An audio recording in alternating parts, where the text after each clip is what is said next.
This is the fastest way to regain control of your fantasy addiction, especially if it has been going on for a long time.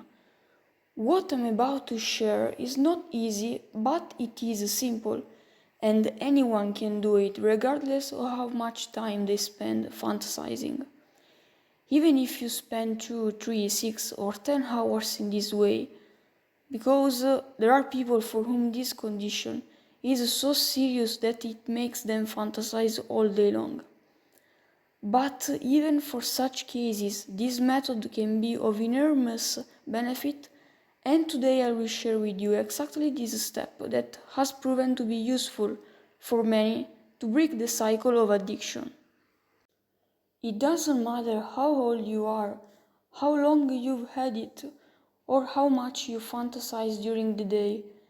Take this first step and you can regain control, take care of yourself, and have enough focus to be able to continue taking steps forward from there.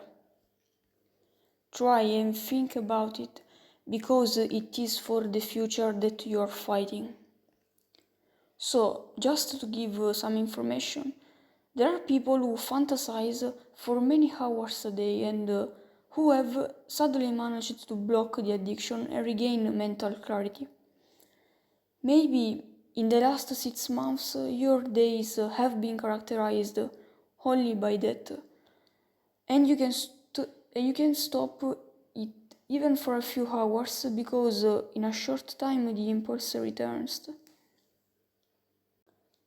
You can break this pattern, and the best part is that you don't have to force yourself to stop, but the urge will go away on its own, and then you will have some relief, a moment of respite.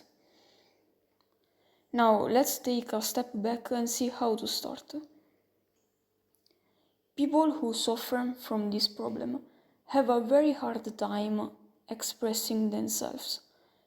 They can't express their needs, their emotions, or be assertive, so they end up bottling everything up, and the consequence of this bottling is the craving. When you fantasize for a long time, you dissociate yourself, and therefore you do not realize that at the base of the craving there is a desire or an emotion that you cannot express. Typically, it can happen that you go on a trip and you find yourself unable to fantasize. So you cannot do it for several days, and you begin to realize that something is wrong. Your mood plummets, or every little event triggers 1,000 worries and thoughts. Therefore, your resilience to negative events decreases, or anxiety makes you see things in a negative light. You begin to worry about things that you usually do not pay attention to. At first, you don't realize that it's all connected to the fact that you're no longer fantasizing for several hours.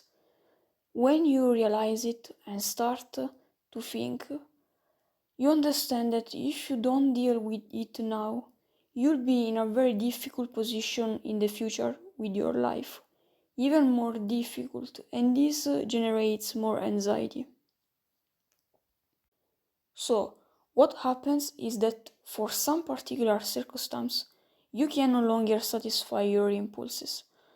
After a while, they disappear. You go from fantasizing 10 hours a day to having to be always present in reality, because you have no other choice, and with a free mind you start to think, because you also compare yourself with the lives that others lead. A person who finds himself in this situation begins to feel down or more anxious, but does not understand why, and this is the clue that there is something that he cannot express. Now that the concept is clear, let's talk about the steps to take to get out of this state, because at this point it is no longer the addiction that is the problem, but the inability to express one's inner world. if you have something to say, but you can't communicate it to the outside world, here comes the craving. But why can't a person communicate something? Probably the causes are embarrassment, shame, or fear of judgment from the other. This means that for once, you have to put yourself in the difficult situation of saying things out loud to break the cycle of addiction and regain clarity. At first, it can be difficult and embarrassing. One way to do this is to try to open up during a psychotherapy session. This is a good exercise. It can be very difficult, and maybe if you have been used to repressing your emotions for a long time, at first you can't even clearly understand what you want to express. But you know that if you don't do something to break the negative pattern that has been created, you will pay the price in the future. The hardest part can be talking about it out loud. So you ask yourself, how could I do that? It's too embarrassing. But having that conversation that creates embarrassment or anxiety, putting yourself in that difficult position will spontaneously make the urge disappear and will help you build resilience. It will give you a mental clarity and a desire to take action necessary to continue fighting. For some, it may be easier to open up to a stranger, for example during the first session, because it may be easier when you don't know the therapist.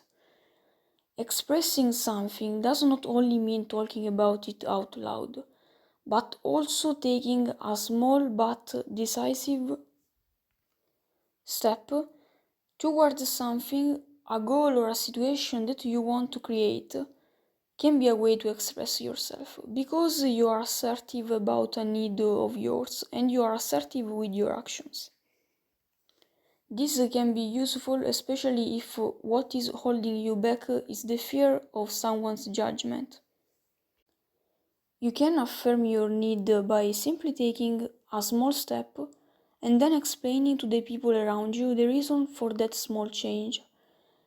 Because this is a way of transferring energy from the inner world to the outer world and will give you freedom from the impulse to fantasize and the possibility of taking another step and building momentum. So say that thing that is weighing you down out loud. Even if it is embarrassing, this is a good way to regain control.